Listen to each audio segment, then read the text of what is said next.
كتير قوي بقى لما يتفرج على الفيديو اللي فات او الفيديوهات هيجي سؤال وبيدور في ذهنه بيقول يعني احنا اللي هنغير الكون؟ يعني هل احنا اللي هنغير القوانين؟ كان غيرك اشطر. هنضيع وقتنا على الفاضي. احب اقول لك لو انت مش مؤمن بالقضيه ومش واثق في اللي هيحصل ما تشاركش في الحمله دي، لان كتير قوي قبلنا زمايلنا غيروا قوانين كتير قوي.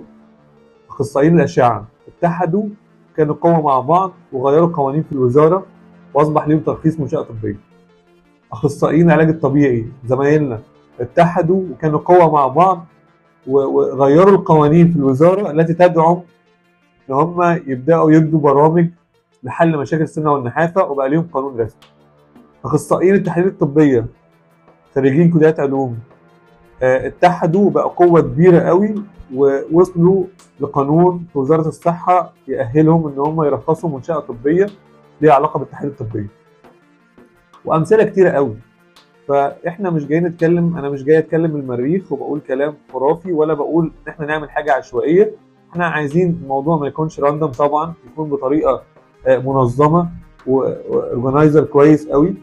الموضوع مش عايزينه يكون برضه كومبليكيتد ولا عايزينه يكون امبوسيبل، يعني مش عايزين الموضوع يكون مستحيل ان احنا نغير كده، لا احنا عايزين الموضوع بطريقه بسيطه جدا، وده اللي بنسعى ليه لتغيير القوانين. وبالفعل هو حصل، احنا مش بنقول حاجه من وحي الخيال، لا بنقول ان ده حصل قبل كده وكان في اتحاد من كذا جهه قبل كده غيروا بيها القوانين. فده هيحصل وان شاء الله هيحصل. احنا بنحمي جيل كامل من اخصائيين التغذيه، احنا في نفس الوقت بنقدم خدمه لكل الاجيال اللي جايه واللي راحت اللي بتعاني في الموضوع ده بقالها سنين كتيره. انت مش بتساعد نفسك بس، انت بتساعد كل زمايلك وكل الناس اللي هي دفعت دم قلبها في دراسه التغذيه من اماكن معتمده ودراسه مناهج تغذيه بانتدابات نقابه وراحت ودفعت فلوس دم قلبها وقعدت تدرس سنه واثنين وثلاثه وخدت حاجات معتمده وفي الاخر ما عرفتش توصل لحاجه. احنا بنحمي الناس دي وبنحمي كل الناس اللي خدت حاجات معتمده واللي عندها محتوى علمي والناس اللي فعلا بجد هي مسؤوله عن تغيير المجتمع.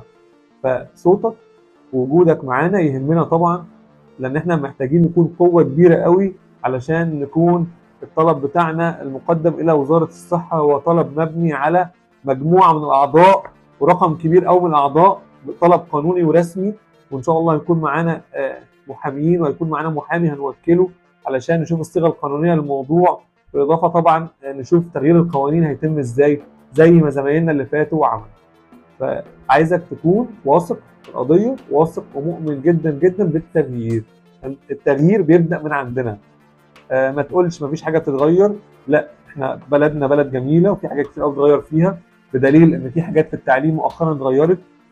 وزاره التربيه والتعليم غيرت طريقه المناهج، وكان في قصه علم علوم وعلم رياضه، القصه دي اتغيرت وطوروا الموضوع خلوها زي البلد او الدول المتقدمه. ما عادش في علم علوم وعلم رياضه، بقت كلها ثانويه عامه حاجه زي كده. فطبعا ده المناهج ماشيه كده في الدول المتقدمه او الدول المجاوره، فبدات مصر تبدا تعمل حاجه زي كده. انا عايز افهمك على حاجه صغيره جدا. في دول الخليج او في الدول العربيه دراستك لمنهج تغذيه من مكان معتمد يأهلك ان انت ترخص منشاه طبيه ليها علاقه بالتغذيه بالدبلوم بتاعك او بالماستر بتاعك او باي حاجه معتمده. فاذا ده متطبق في الدول المجاوره ومتطبق حوالينا في دول كتيره. احنا بس في مصر لسه في شويه تاخر في الموضوع علشان مفيش سبوت على الموضوع. احنا بقى هنوجه السبوت على الموضوع، وزي ما حاجات كتير قوي اتغيرت في البلد للاحسن ان شاء الله هنغير الموضوع للاحسن بكل قوه. شكرا.